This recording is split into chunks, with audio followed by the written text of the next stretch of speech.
With the new support, is Fairy Tail actually top tier? Hello guys and welcome back to another cold episode. On today's episode, we are taking a look at the new Fairy Tail support, and this deck actually ended up winning a big Challenger Cup from EU. And we can see here it was played in a 512 person event, so it was pretty large. It was played, I believe, by it's a Brazilian. I'm not entirely, I think it's a Brazilian. I could be wrong. But the point is that I don't know how to say either of these players' names, but it did pretty well. It ended up winning in the end, and this is the exact deck list card for card. So we're going to take a look at it, and I'm not going to lie, this deck list looks really bad. On the surface, it looks really bad. There's a bunch of 2-ofs, there's a bunch of like random things thrown in here, you know, 2 Crown, 2 Talons, 2 Regulus, 2 Valor, all of that stuff. And it looks like it is constructed really poorly because of all of these 2-ofs and because of the idea of like, oh, you have like some things here that are good and some things there, and there's a mishmash of all of these different things working together. But it is because of those small synergies that it ends up actually working out really, really well, because you don't need all of these 1-card starters or all of these like additional extenders to be at 3 when you just play a whole bunch of them that all synergize in different ways and can find all of the other pieces, that it turns out like, oh, just any 1.5 card combo just generates so much advantage and ends up being better than playing like a 3 Spenta or even 3 Luna or something like that, right? So that's kind of the idea. We're going to quickly go over the card by card and the explanation. Starting off with the Fairy Tail stuff, it's pretty simple. With the new Fairy Tail support, none of it is actually Fairy Tail cards explicitly. So all of this still remains the same from previous Fairy Tail stuff. So we have Snow, we have Luna, we have Machigiru. We also have the new, we have 2 Ball. I just forgot to mention 2 Luna. We have 2 Ball. We have 1 of the field spell, equip spell, and 1 of the quick play, and that is it for the actual Fairy Tail names. We also have the basically Fairy Tail name of Genia of the Ring, which can special summon itself by targeting a spellcaster on the field in order to protect that spellcaster the next time it'd be destroyed by, I believe, just card effect. Yeah. And then, oh, it's just for that turn. Yeah.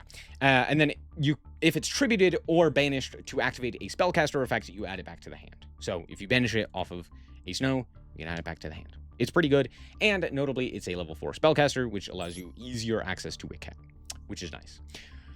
We then are playing, of course, the Spenta and Crowley package as well. We're also playing Zuora and Riliona, which can search out a Magistus spell trap, which we'll get into in a second. But yeah, it's a pretty sizable package, but it's not insane by any stretch of the imagination. However, with the Lacrima of Light, as well as the Witchcrafter Genny, we do also have the ability to kind of punish our opponent, not punish, but like recoup advantage if our opponent interacts with us. Because Lacrima of Light says when the opponent activates a card or effect, you can special summon a Magistus or a Witchcrafter monster from your hand or deck, giving you the ability with the Genny to kind of punish the opponent if they do anything, and can use this to kind of get into any 1-card combo.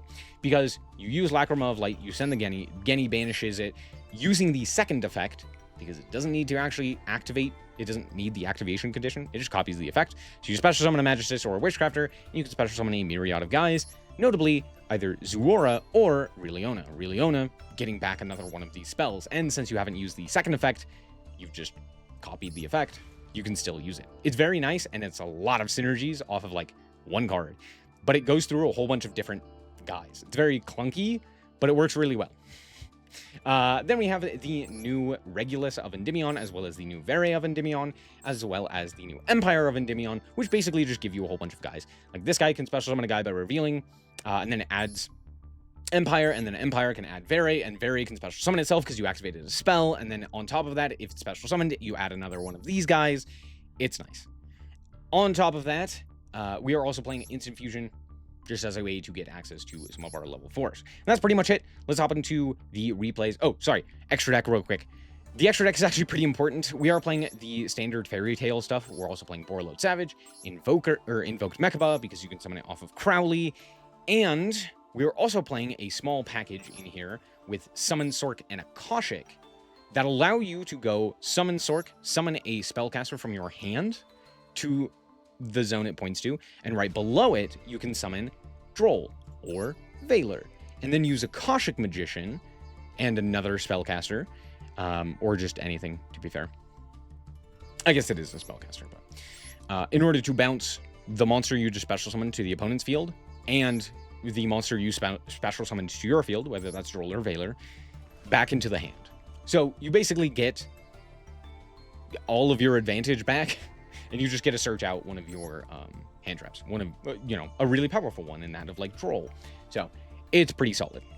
But that's pretty much the idea of the deck. I guess I'll go through the card by card real quick. We have 2 Valor, 2 Duel, 1 Witchcrafter Genny, 1 Maxi, 3 Ash, the 1 Snow, 2 Luna, 1 Zuora, 1 Riliona, 3 Fua, 2 Spenta and a Crowley, the 2 Regulus and a Vere, the 1 Machgiru, the 1 Genny of the Ring, Instant Fusion, Spell Power Mastery, which searches an Endymion, 2 Triple Tack, Fairy Tales of the Fairy Tales, equip spell, the 2 Fairy Tale Ball, the Empire, the Called by the Grave, 3 Very Magic, Lacrima of Light, 2 Forbidden Crown, and the Once Upon a Fairy Tale. In the extra deck, it's Magistus Choroso, Weaver, and Teller of Fairy Tales. The Iwas, this is probably the most movable. You could change this for pretty much anything else. It never really came up for me, but you can special summon it, right? So there's that. We have the 1 Zuora, we have the 1 Invoked Mechaba, the Borrowed Savage, the, the Magistus Xyz, Wick Cat, 2 Artemis. It does come up quite often to have the second one, so we do play it. The Akashic, the Endymion of the Crescent Magistus, Summon Sork, and Selene, which notably can be used on the opponent's turn as a quick effect, which is pretty important. And that's going to be it. Let's hop into the replays. Alrighty, here we are going first, and let's see what we can accomplish. First and foremost, we're going to start off here with the, I believe the Zuora. Oh, sorry. I go for the Fairy Tale Ball here, and it baits out Nash. Sick. I get a look at the hand. I know that they have a Nibiru, so I'm going to try and play around that. We're going to go for the Artemis here. We're going to grab the Spenta. We're going to activate the effect of the Spenta. We're going to add to the hand of the Crowley. We're going to special summon out the Crowley. Then we're going to activate the Spenta in order to equip it to the Zuora so that we can make it the Chorosu. Here we can go for the Wick Cat. We're going to activate its effect in order to dump 2. Then we're going to go for the Machgiru. And at this point, we are in range of Nibiru. However, I'm less concerned about that because I figured they would use it kind of poorly. By the way, I didn't actually have the ability to gain enough tokens here for the Selene. I only had the 2. Obviously, I could have activated the Once Upon a Fairy Tale, which was my original intent, but it's all good now. We're going to go and banish a whole bunch of cards here in order to go for the Snow. And then Snow is going... Then the quick play is going to allow us to special summon back the Machgiru. I'm going to make this guy a Prince of Fairies. And then I equip here. This is just the wrong play. I don't know why I equipped to this guy. That was really stupid. I should have equipped to one of my guys. I don't know. I think the reason I did this is because in my brain, I was like, oh, since it's the Prince of Fairies, if I equip to it, I'll be able to use it as fusion material, which is not part of any of the text of these cards. I don't know why I thought that was the case, but I did. So, oops. Anyway, we go for the Luna here. Anyway, out comes the Endymion now, and we can equip from the Banish. Then we're going to go for the Snow here, just to book this so that I can put guys into the... Yeah, look, I don't know. I do end up making the Endymion, and at this point, I'm just kind of like, I don't know what I'm doing here. I kind of ended up just clicking buttons. However, we should be fine. They're going to go for the Reina here, and because they are a turn player, they have to activate first, which means our Fairy Tale Ball will activate in response, negating the Reina, which means they can't really do anything. They're going to go for the special summon. And that's fine. We are going to go for the Once Upon a Fairy Tale to reborn from the Banish Zone as well as from the grave. We're going to book the Prince of Fairies. And we're going to change the Ash into another Prince of Fairies. And they're going to normal summon the Ash and just concede there. Comedy. They drew Ash for turn, by the way. All right, that game wasn't exactly great, but let's see what I can accomplish going second. Now, my hand is actually pretty solid going second because we have both Lacrima of Light and Triple Tack. And we also have Valor, which could come in handy. But what I end up actually doing is just holding the Valor here because I can use it for Regulus. So I'm like, oh, I'll just use the Valor to special summon the Regulus because if they're just adding, like, this would be my best Valor target. It's just like, oh, cool, I'll hit the Arthalion. If they're only adding back 1 card off of the Arthalion, so I'm not as concerned about this. I'm like, realistically, they're going to have access to 5 mana regardless, because either I negate this, and then they just go Ketu, add the 5 mana, or they could go like add Lucius, normal Lucius, add 5 mana anyway. So it's not exactly a great look for me, even if I were to use Valor. So I just end up not using Valor here. Which is like, I don't know, hindsight, maybe I should have, but I don't know if it was bad or worse.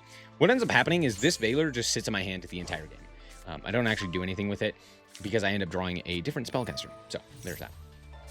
Anyway, they're going to go for the Lucius play, as I previously mentioned, with the Ketu. They're going to go for the Luke. They're going to add it to the hand the Urgala. They're then going to fuse with the Fimena in order to go into the Gulamel. Now, obviously, hindsight 2020, I should have negated there, because then they wouldn't have had the Fimena, and they wouldn't have been able to go for the Urgala line, and they would have had to search Fimena, and they would have ended on significantly worse. Hindsight. Because you'll see in a second, I don't think they have another...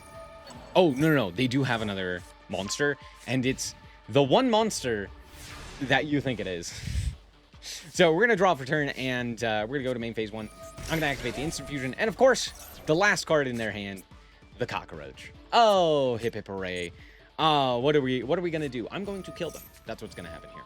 I'm going to attempt to activate the Very, and I'm like, aw, man, flame. Okay, well, that's fine. We still got to go for the Weaver here. We're going to go for the Weaver. I'm not going to play into the Horn.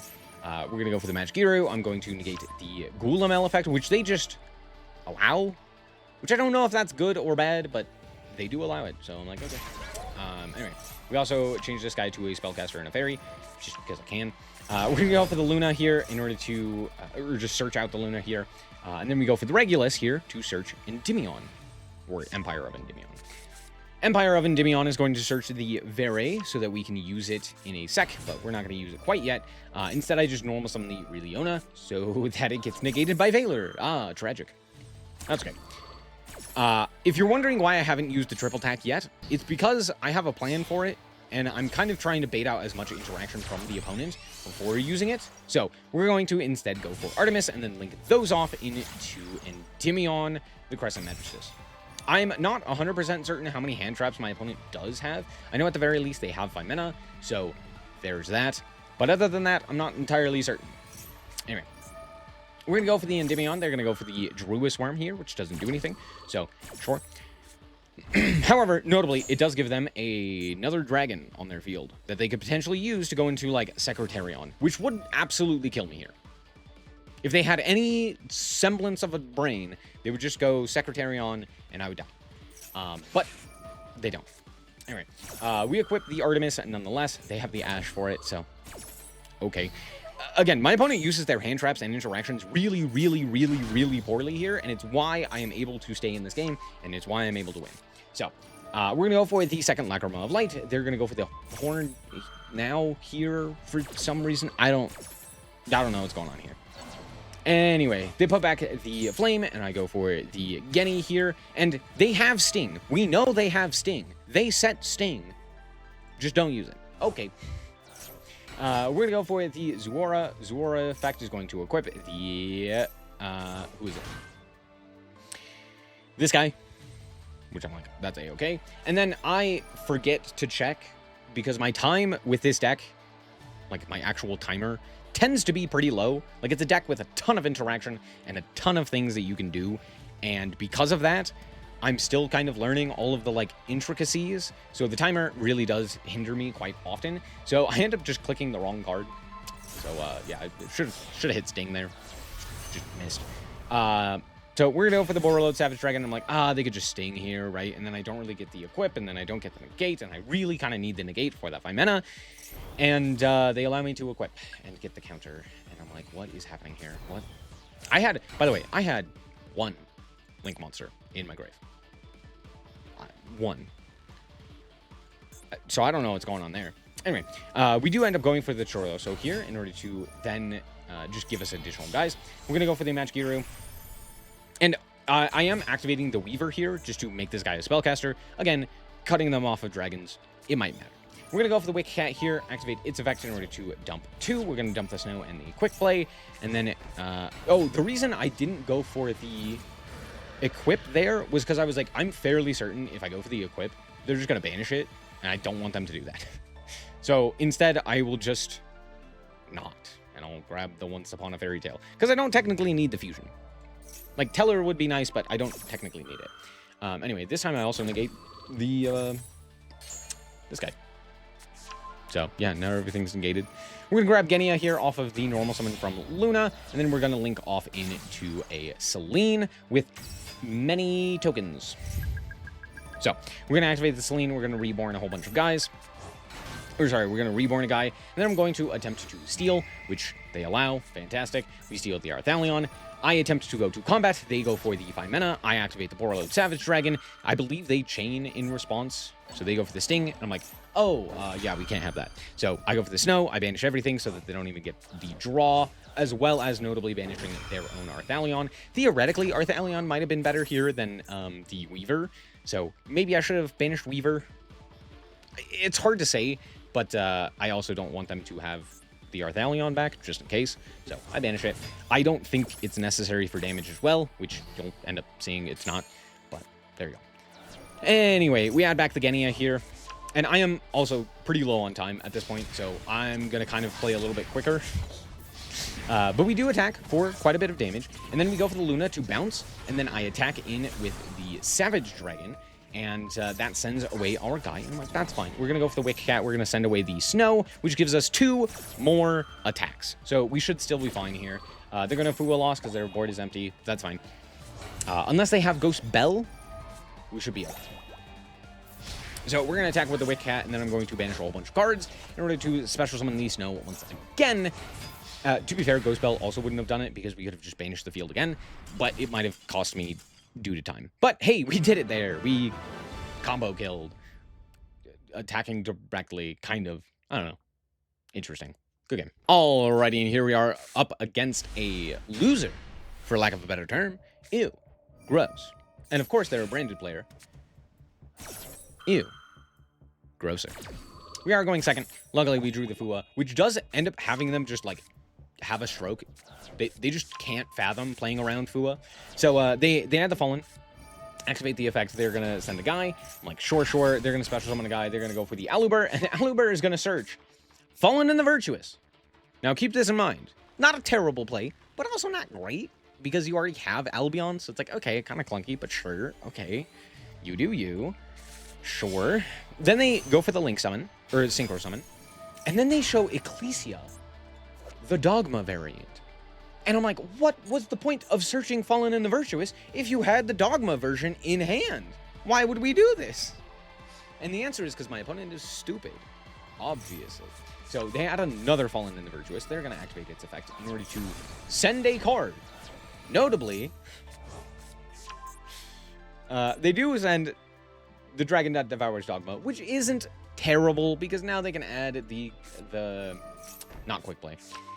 They set Retribution here as well, so it's not terrible, but they add the Mercurier, so they do have a fair amount of interaction. It just seems very clunky the way that they ended up getting to that, because, like, they searched with Aluber while still having the ability off of multiple other guys to get access to the Fallen and the Virtuous and a bunch of other things. I don't know. I think it may have been better just to go for, like, branded fusion. I don't know. It's just kind of, it just seemed kind of clunky the way that they got there, but I guess that's everything with branded, right? They're immediately also going to go for the Fallen Reborn to summon out the Ecclesia. I'm like, okay, that's fine. I go for the Empire. They're going to pop it. Obviously, I'm going to attempt to special summon it, and they also immediately bite with the Retribution. So now we're down pretty much all of their major interactions. Just what's left in hand, right? We're going to go for the Zora. We're going to equip. We're going to activate the effect. And I don't know why I thought that this special summoned not negated. I know for a fact that this guy special summons the monster negated. I don't know why I thought that it didn't. Don't know. I special summoned the Reliona here. Should have just not done that. It's fine. They just go for the Albaz here in order to go into Dogma. Tragedy. Now, it's really not that big of a deal. And they do actually end up going for Quem, which is very funny because that actually helps us more than it helps them. Because I can steal a level 4 spellcaster. So, there's that. I go for the Vere here, and of course they bite with the Mercurier. They're like, I have one card in hand. What could it possibly be? Oh, right. The best card in Yu-Gi-Oh! Here's Weaver. Activate the effect of Weaver, and at this point, it is just a simple combo to OTK with the Fairy Tales, and we don't even have to contend with the dragon that devours the dogma. So, yeah, they may be unaffected, doesn't matter. They gave me a level 4 spellcaster, and now I win the game. So, it's pretty simple. We're going to go for the Genia here as well. Go for the Machigiru, and then just attack directly. Oh, wait, I can't attack directly. Because this guy was summoned off of Instant Fusion. It's fine, it's nothing. I just got this. Good game. Not even close. Alright, we're back with the deck, and honestly, this deck has a lot going for it. This is, I think, a bit of a sleeper pick. I originally was not exactly hyped for, or positive on the Fairy Tail stuff, and a lot of that is due to the fact that Fairy Tail in the TCG and in the OCG never really did anything, and I think it's not really in a good position to do that either here. But one of the big advantages that I think it has in Master Duel as opposed to in some of the other formats is the fact that it is a best of one, which means that generally speaking, you don't have to deal with specific side deck cards, because this loses to a ton of side deck cards, right? Notable cards are Droll, Shifter, Macrocosmos, Dimensional Barrier, the myriad of other ways to stop graveyard-reliant strategies, or even banish-reliant strategies, or just pretty much anything in general, right? Like this, it's all spellcasters. It's very easy to beat a whole bunch of spellcasters, right? I mean, I mentioned in the Draco Tail game that if they just summoned the Secretarion, I was just dead. And they just never did. So it's like, yeah, if they just summon Secretarion, it's like, I just die, right? So there's a bunch of stuff like that where it's like, I don't think it's as good in a side deck style format. But if you're not prepared for this deck and it just gets to combo off, especially going first, being able to go into like Boarload Savage and all of that jazz, on top of also being able to go second effectively because of its engine cards, such as Lacrima, which notably is substantially better now than it was prior to the update because of the new Endymion cards, the new Witchcrafter stuff. It's just a lot nicer and kind of fits together more like a puzzle instead of like a goo, if that makes sense. So it's very nice, and it's a very solid build all in all. And yeah, that's pretty much it. I don't really have anything else to say. It's just, it works really well, surprisingly. That's it. Thank you guys so much for watching. Hope that you guys did enjoy. If you did, a like is very much so appreciated. And remember to always stay frosty. Bye-bye.